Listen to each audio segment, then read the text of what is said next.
Why are you here, Mr. Clarkson? Well, because I'm here to support farmers. Right.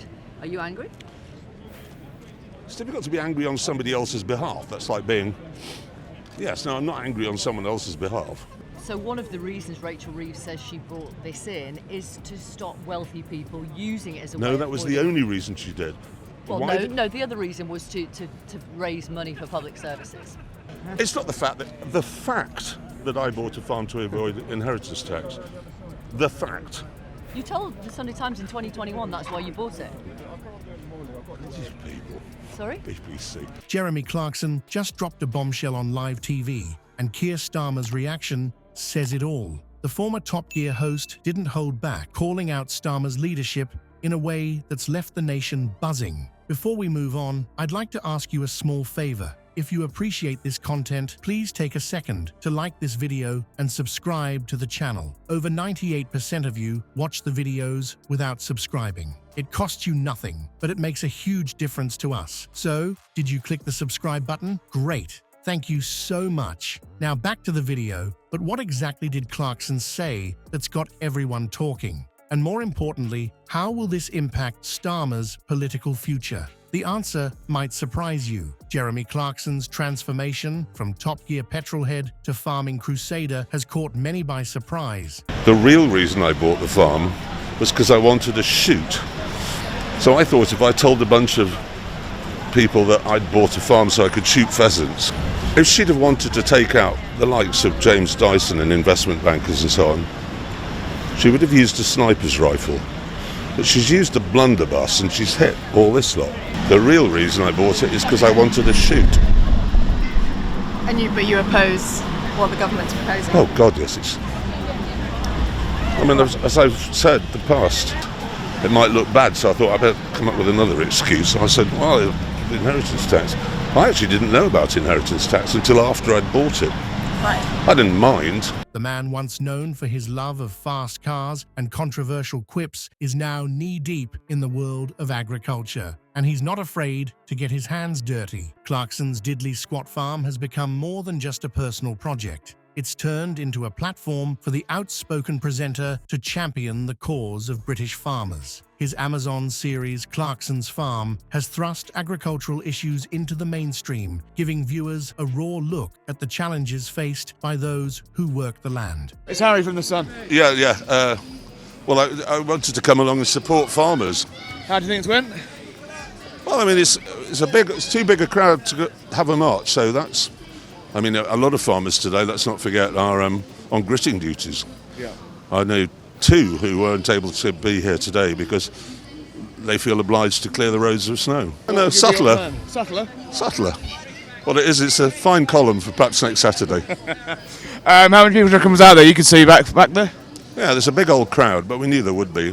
But Clarkson's newfound role as a farming advocate isn't just for show. He's using his considerable public profile to shine a spotlight on the very real concerns of rural communities. This is a far cry from his days of car reviews and celebrity races. Now, he's taking on inheritance tax changes and government policies that threaten the future of British farming. During a recent protest in Westminster, Clarkson didn't mince words. He warned that proposed inheritance tax changes could spell the end of farming as we know it.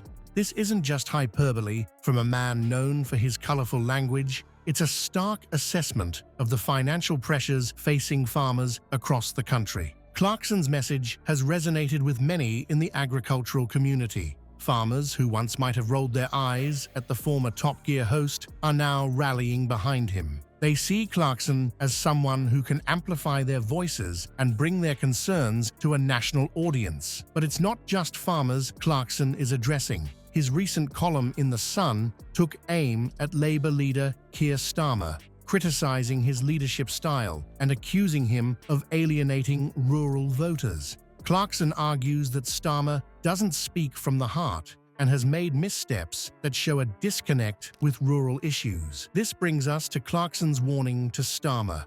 Calm down the rhetoric. It's a loaded statement that hints at the growing divide between urban political leadership and rural concerns. Clarkson seems to be suggesting that Starmer's approach, particularly on issues like immigration and public safety, is out of touch with the realities faced by farming communities. As Clarkson continues to use his platform to advocate for rural Britain, it raises broader questions about the relationship between celebrity, politics, and public opinion. How will this unexpected alliance between a former motoring show host and the farming community shape a national conversation on rural issues? And more importantly, will political leaders like Starmer heed Clarkson's warning? As the dust settles from Westminster protests, a stark contrast emerges between Starmer's vision and rural realities. The Labour leader's inheritance tax proposals have ignited a firestorm in farming communities. But it's not just about money, it's about the very future of British agriculture. How deep does this urban-rural divide really run?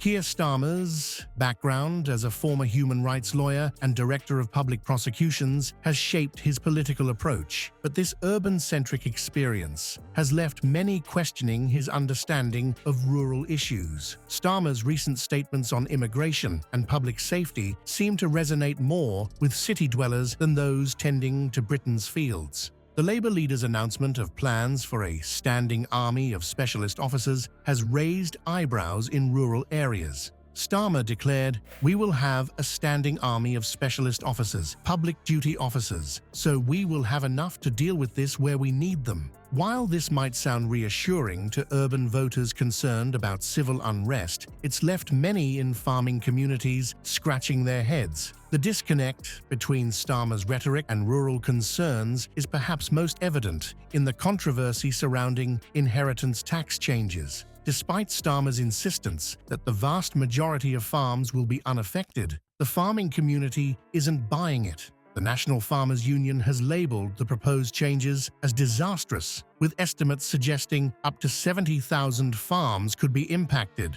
A far cry from the government's claim of only 500 farms annually. One farmer, voicing the frustrations of many, stated, "If we have to pay this money for inheritance tax, we will not be able to put the money back into the farm to grow it bigger and grow better food for Britain." This sentiment encapsulates the fear that Starmer's policies could inadvertently harm the very people responsible for feeding the nation. Experts warn that these tax changes could have far-reaching consequences for UK food security. As farmers potentially sell off land to cover tax liabilities, the country might find itself increasingly reliant on imported food. This scenario not only threatens the livelihoods of farming families, but also raises questions about the sustainability of Britain's agricultural sector. The involvement of farmers and working-class citizens in this controversy highlights a growing urban-rural divide. As protesters gather in Westminster and Clarkson amplifies their voices, it's clear that Starmer's Labour Party faces a significant challenge in bridging this gap. The question remains, can Starmer adjust his approach to address rural concerns without alienating his urban base?